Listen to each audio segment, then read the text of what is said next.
Pero iba nga ang gusto rin nila. Hindi balik ang pera, kundi ibalik ang operations ng kapa. At ang kay Presidente naman is hindi siya papayag talaga na ibalik ang operations dahil negligence on his part yan.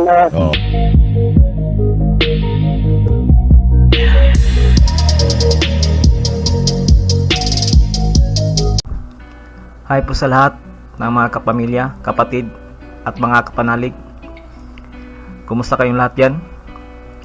Pasensya na pala na hindi na ako masyadong nag-upload ng mga video update dito kasi medyo busy na rin.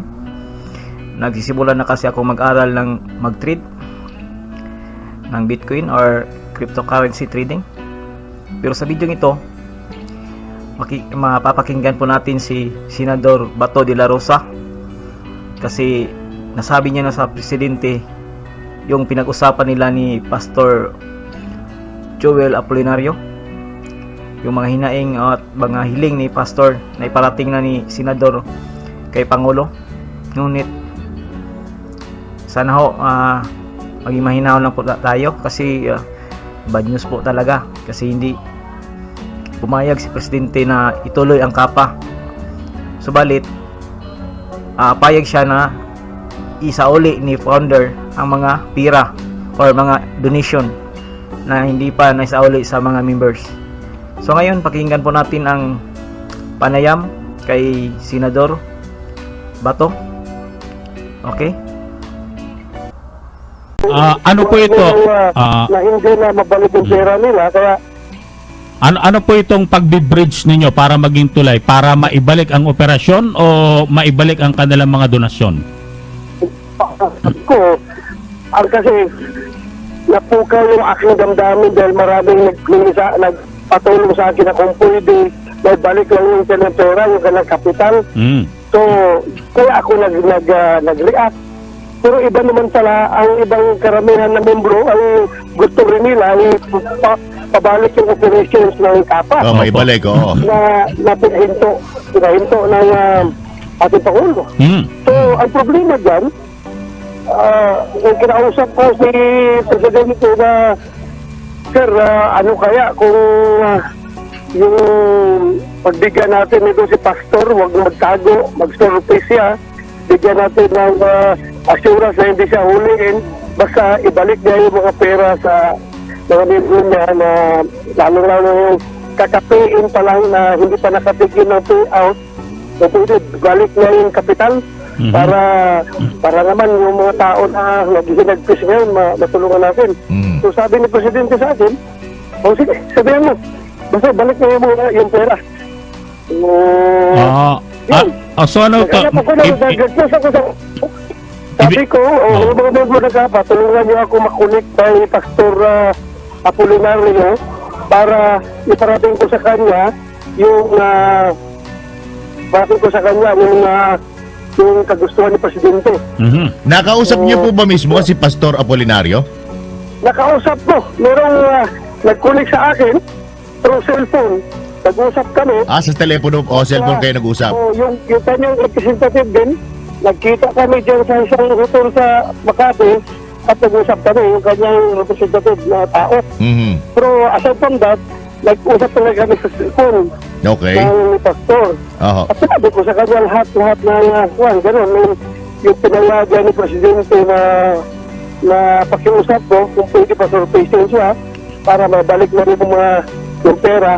Pero hindi siya mag-operate na pinahinto ng Presidente, di ba?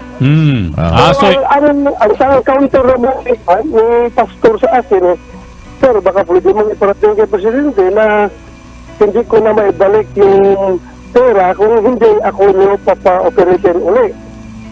So, sabi ko, itry ko, ipaparating ko kung papayag siya.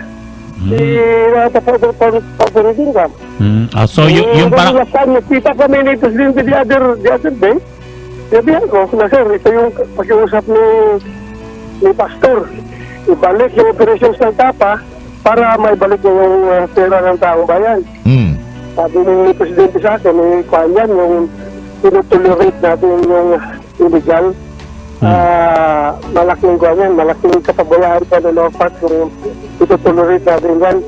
Ang okay na sa kanya, ibalik ang pera for operations sa hindi na, pinahinto nga eh.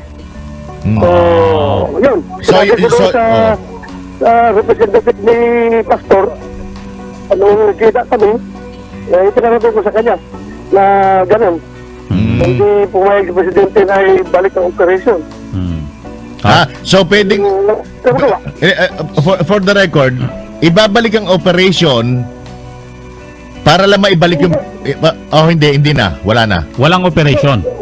Walang operation. Ibabalik lang lang yung pera. Walang kapitan. Yung mga Yan mga pag-iusap ng Presidente. Pero iba naman ang gusto ni Pastor at ng mga gusto nila talaga ibalik ang operasyon. So ano ito?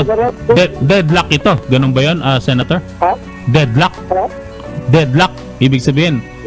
Oo. Sure, parang ganun. Wala. Ayaw nila yung gusto ni Presidente.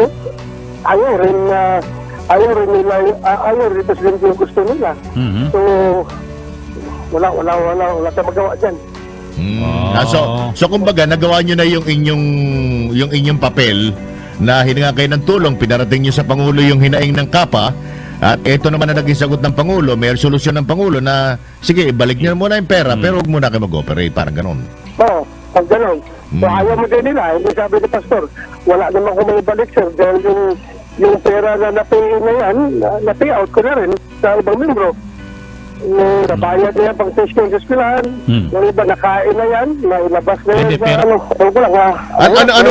Senator, anong reaction? Last point na lang. Anong reaction ng Pangulo doon sa mga nakikita niyang napakadami mga members na nagpapakita ng suporta sa kapa? Na nagmamakaawa mismo sa Pangulo. Hindi ko masyadong nag-discuss sa kanya. Basta yun lang yung attention sa kanya. Yung sabi ko sir, marami ng desperado, marami may nagpapakamatay na. Oo. Kaya sabi ka, sige, tulungan mo, yung open mo sa kanila yan na mag-surprise si Pastor at bigyan natin assurance na hindi siya hulihin basta balik lang yung mga pera. Pero iba nga ang gusto rin nila, hindi balik ang pera, kundi ibalik ang operasyon ng kapa. At ang kay Presidente naman is hindi siya papayag talaga na ibalik ang operasyon dahil negligence is part yan. At saka, tolerating ka sa isang Okay. Oo. Alright. Sige po.